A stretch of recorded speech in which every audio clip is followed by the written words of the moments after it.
मला काय झालं ह्याचा विचार तू करू नकोस. मला फक्त एवढंच सांग, श्रीकांतनं त्याला शो आवडला नाही.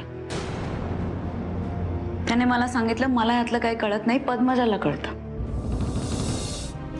आजच्या सिटिंग्स मधून काही हाती आलंय की नाही हे कळेलच, पण त्याला थोडा वेळ लागेल. श्रीकांतला आता लग्नापर्यंतचं सगळं आठवतंय. उद्या बघू आणखी काही आठवतं का. पद्मजा, अंजली पण तू त्याच्यापासून आज दुपारपासून तिचं काही वागणं कळत नाहीये. म्हणजे ती अशी का वागते, का रुसली माझ्यावर, असं काही असेल तर मला कळायला हवं ना. तू नको चिंता करू, ती तुझ्या रागावली वगैरे काय नाहीये. तुम्हाला कसं कळलं? तुमच्याशी काही बोलली का ती? नाही. अरे पद्मजा तुझ्या रागवू शकते का सांग मला? नाही ना. मग पण ती घरी आली तेव्हा विचारेन मी. समोर तिला बसायला सांगेन आणि विचारेन की अशी का वागते ती माझ्याशी. विचार, नक्की विचार. तुला स्वप्न पडलं? असं काय करता अहो? ओ माझ्या समोर होते ते, मला म्हणाले आलं घालून चहा करून दे म्हणून. श्यामल आता पुरे कर. कळते का मी काय बोलते ते? अगं भास झालाय तुला, सुद्धा अजून आला नाहीये. एकदम शांत बस आता. म्हणताय तर असेल बरोबर. भास असेल. काय शोधतोयस? माझं मी बघेन. तुला खायला हवंय का? मी देऊ खायला? तुला तुला शिरा देऊ? तुला शिरा खूप आवडतो ना? रोज नाश्त्याला शिरा दे असं म्हणायचंस तू. एक मिनिट. ए राजा, मी काय करू?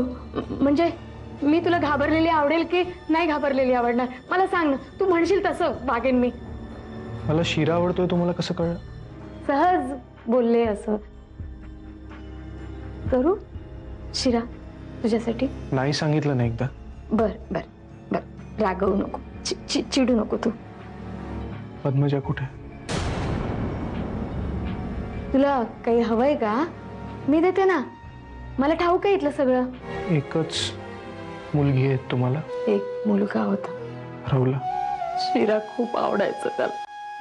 भूक लागल्यासारखं वाटतंय. शिरा खायची इच्छा झाली. तुम्ही दुःखात एवढ्या बुडाला आहात ना की तुमच्या डोक्यात दुसरा कुठलाच विचार येत नाही.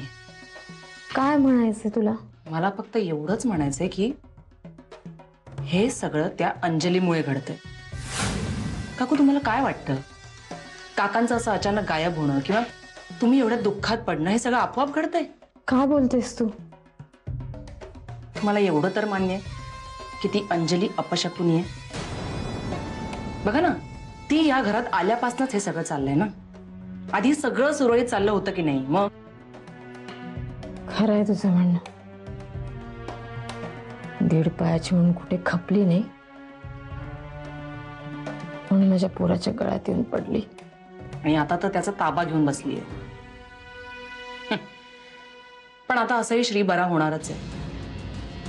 ते डॉक्टर आहे ना, त्यामुळे अंजली आता असली काय नसली काय काय फरक पडणार आहे? बरोबर आहे तुझं. आणि काकू तसंही त्या मुलीने काही कमी त्रास दिलाय तुम्हाला? हा, आता हेच बघा ना, तिने नवीन डिझाईन्स आणल्या म्हणून काका गेले ना 40गावला. म्हणजे ती या घरात आल्यापासून फक्त वाईटच घडतंय या घरात. बघा, म्हणजे मला जे वाटलं ते मी सांगितलं तुम्हाला. बाकी तुम्हीच काय तो विचार करा. मी जाऊन येते पोलीस स्टेशनला. काळजी घ्या.